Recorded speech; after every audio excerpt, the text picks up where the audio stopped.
অনেক দিন পর আজকে একটু ব্লগিং করছি, কারণ তোমরা সবাই জানো যে আমি অনেক দিন প্রায় 1 বছর মোটামুটি কোনো ব্লগ বানাইনি।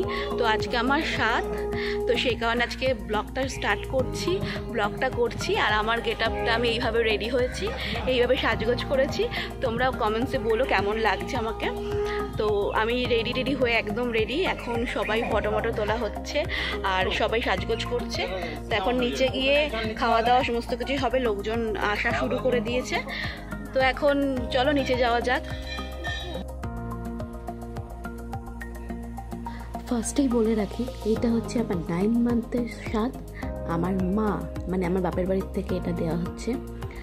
একদম আমার মা খুব সুন্দর করে এটা আয়োজন করেছে, মা বাবা বোন সবাই মিলে আয়োজনটা করেছে। তো আমাকে একটু হ্যাপি ফিল করানোর জন্য, আর এটা তো আমার সন্তানের মঙ্গলার্থে করানো হয়, তো খুব ভালো লাগছে। আর আমাকে প্রচুর খাবার দেওয়া হয়েছিল, সেটা তোমরা দেখতেই পাচ্ছ।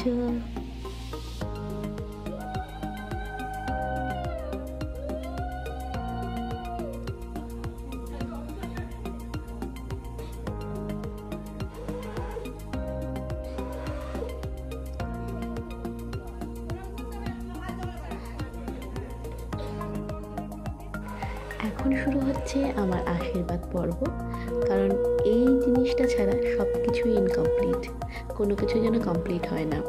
তো সবাই মিলে আমাকে আশীর্বাদ করবে।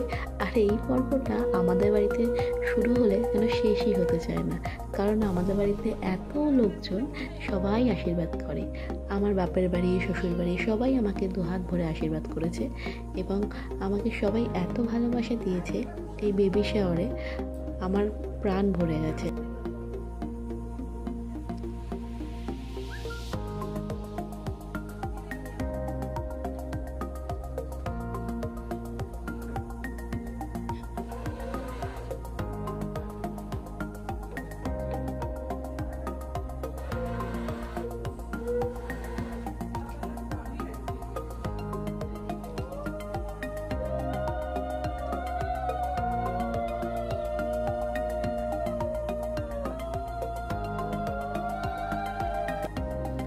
একটু বলে রাখি, আমি আজকে যে শাড়িটা পরেছি সেটা আমাকে মাই পছন্দ করে দিয়েছে। আর আমার একটু রেড কালারের উপরে বেশি দুর্বলতা আছে। আর আমি ঠিক করেই রেখেছিলাম যে আমার যখন মা স্বাদ দেবে, মানে 9 মাসের যখন স্বাদ হবে, তখন আমি রেড কালারের শাড়ি পরবো। ফুল গেট আপটা রেডে থাকবে, মাথার খোপায় জুঁই ফুল থাকবে, আর একদম চওড়া করে সিঁদুর পরবো, সোনার গয়না দিয়ে সাজবো। আমি সেরকমই সেজেছি আমার মন মতন। তবে আমি প্রচণ্ড পরিমাণে কালো লাগছি, তাতে কিছু যায় আসে না, পরে আবার সব ঠিক হয়ে যাবে, তাই না? তোমরা কমেন্টসে বলো কেমন লাগছে আমাকে এই গেটআপে। ও হ্যাঁ, তার সাথে সাথে মা আমাকে আরও একটা গিফট দিয়েছে, মণিমা দিয়েছে সোনার কানের দুল, তার সাথে সোনামাসি দিয়েছে মামার বাড়ির থেকে, সবাই দিয়েছে। আর আমি এই দিনে প্রচুর গিফট পেয়েছি সবার কাছ থেকে।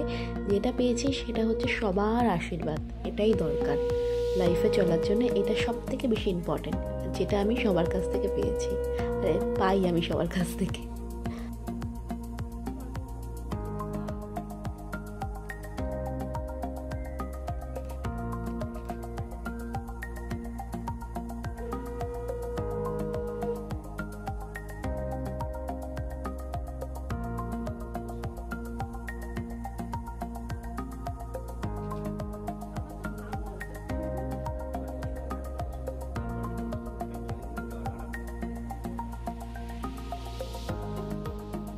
আজকের এই স্পেশাল মুহূর্তটা আমাকে মা আমাকে বিশাল ভালোবাসে। পুরো জার্নিটাতেই তো মা আমার সাথে রয়েছে, আর মা ছাড়া আমি কিছুই নই। আমার মা, মণিমা, সোনামাসি, আমার বোন আর অরিন্দম সবাই মিলে এত সুন্দর করে দিনটাকে সেলিব্রেট করেছে। আর আমাকে এত সুন্দর একটা দিন আমাকে সবাই মিলে উপহার দিয়েছে, আমার কিছু বলার নেই। আর এই পিছনের যে ডেকোরেশনটা দেখতে পাচ্ছ, আমার বাড়ির সবাই, মানে আমার মা, মণিমা, সোনামাসি, অরিন্দম পর্যন্ত, স্পেশালি আমিও তাদের সাথে ছিলাম। তো আমরা রাত 1টা পর্যন্ত এই পিছনের ডেকোরেশনটা করেছি। জানি না কেমন লাগছে, তবে আমার খুব ভালো লেগেছে এই পিছনের ডেকোরেশনটা। ছোট্ট জায়গার মধ্যে কিন্তু এত সুন্দর লাগছে দেখতে, একটা আলাদা লুক ক্রিয়েট হয়ে গেছে। তো থ্যাংক ইউ আমার বাড়ির সবাইকে।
কালী দেওয়ার সুন্দর ছবি, কপাল কালী, কালী সর্বত্র বিরাজ করে, তার আবার সুন্দর বিরাজ।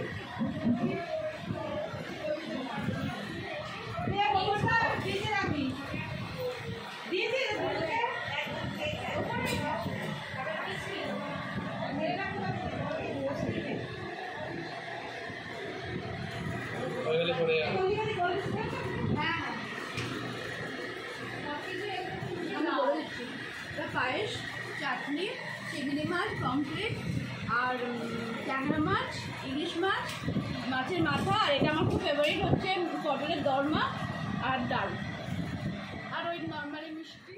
আমাদের খাওয়া দাওয়ার ব্যবস্থা করা হয়েছে সেখানে একটু যাওয়ার জন্য, কিন্তু মা অনেক করে বারণ করছিল যে তুই বেরোবি না বাড়ির থেকে। আমি সেই জন্য ভালো করে কিছু ব্লগ করতেই পারিনি, তোমাদের সাথে কথা সেরকম বলতেই পারিনি। কিন্তু আমি ভেবেছিলাম যে যারা যারা খাচ্ছে অন্তত একবারের জন্য যাই, সেই কারণে আমার বোনের হাতটি ধরে আমি গেছিলাম তাদের কাছে। তো আমার এখানে আমার বড় যা খাচ্ছিল, ভাসুর খাচ্ছিল, কাকা খাচ্ছিল, কাকি শাশুড়ি খাচ্ছিল, আমার আরও অনেক পাড়ার কাকিরা খাচ্ছিল। তো তোমাদের সাথে মেনুটা শেয়ার করা হয়নি। যেটা হচ্ছে মেনুতে ছিল ফিশ ফ্রাই, ভাত, মাছের মাথা দিয়ে ডাল, ঝিরিঝিরি করে আলু ভাজা, পটলের দরমা, ভেতরে চিংড়ি মাছের পুর ভরে, আর ছিল কাতলা কালিয়া, ইলিশ মাছের ঝাল, সর্ষে ইলিশ, চাটনি, পাঁপড়, রসগোল্লা, সন্দেশ এবং হাজমলা ছিল। এই ছিল আমার স্বাদের মেনু। এখন আমরা ফটো তুলছি, ফটোশ্যুট হচ্ছে ছাদে বসে। খুব বড় বড় বৃষ্টি হচ্ছে, বৃষ্টি পড়ছে। এবারে মনে হচ্ছে আমাদের ঘরের ভিতরে ঢোকা উচিত। তো আমি ক্যামেরাটা অফ করছি। টাটা। আমাদের ফাইনালি খাওয়া দাওয়া হয়ে গেছে, মানে আমার হয়ে গেছে। তো আমি এখন শাড়িটারি সমস্ত কিছু ছেড়ে টেড়ে নেবো, কারণ এখন আর পাচ্ছি না। অনেকক্ষণ ফটো টটো তুললাম। এই যে ভাই ছিল, ভাইও পাঞ্জাবি টাঞ্জাবি পরেছিল, এখন জামা কাপড় ছেড়ে নিয়েছে ভাই। তো আমাদের মোটামুটি সব লোকজন হয়ে গেছে খাওয়া দাওয়া। আর বাইরে না খুব সুন্দর এখন বৃষ্টি পড়ছে, জানি না গরম কমবে কি না। হ্যাঁ সত্যি দারুণ ওয়েদার এখন হয়ে গেছে, জানি না কতটা। এসি চলছে, দরজাটা দে। ও সব ভালো হবে, সব ভালো হবে, একদম সব আমরা আছি, সব ভালো হবে, ভীষণ ভালো হবে। হাই ভালো হবে, সবকিছু ভালো হবে। ব্যাস, আর গোপাল আসছে আমাদের, গোপাল হোক রাধা হোক যাই হোক ভালোভাবে সমস্ত কিছু ভালোভাবে হোক, হ্যাঁ এটাই চাই। আর এই যে মণিমা নিচে বসে, ভালো হতেই হবে, সব ভালো হবে একদম। আমার মেয়ের কাজও শেষ, আমাদের বৃষ্টি শুরু হয়েছে, মানে শুভ, শুভ আমার মেয়ের কোনো কিছু খারাপ হয় না, সব কিছু বৃষ্টি বলে। তো তোমরা সবাই আমাকে আশীর্বাদ করো যাতে সামনের জার্নিটা যাতে খুব ভালোভাবে আমি কাটাতে পারি, কারণ তো এতদিন ব্লগ দেইনি এই একটাই কারণে, কারণ শরীরটা একটু খারাপ ছিল, এতদিন কিছু করতেই পারিনি। তো এখন এই প্রথম ব্লগ করলাম তোমাদের জন্য, একদম ছোটোখাটো একটা ব্লগ করেছি, কারণ যখন আমি খাচ্ছিলাম তখন বোনকেই দিয়ে দিয়েছিলাম ব্লগ করার জন্য, তোমরা সেটা দেখলে। আর লোকজনও ছিল অনেক, তো সেই কারণে ঠিকভাবে তোমাদের সাথে কথা হয়নি। তো আশা করো পরের আবার ব্লগ করব, কারণ ব্লগ ছাড়া তো ভালো লাগে না, থাকতে পারি না। তো এখন আমি জামা কাপড় ছেড়ে নিচ্ছি, আস্তে আস্তে সব ব্লগ হবে, হ্যাঁ হবে, সব ভালো হবে। এনার মুখ দেখা যাচ্ছে না, আমার মুখ না দেখলে হবে, আমাদের মুখ সবার আগে দেখতে হবে, সব ব্লগে আমাদের। তো চলো এখন আমি একটুখানি রেস্ট নেই।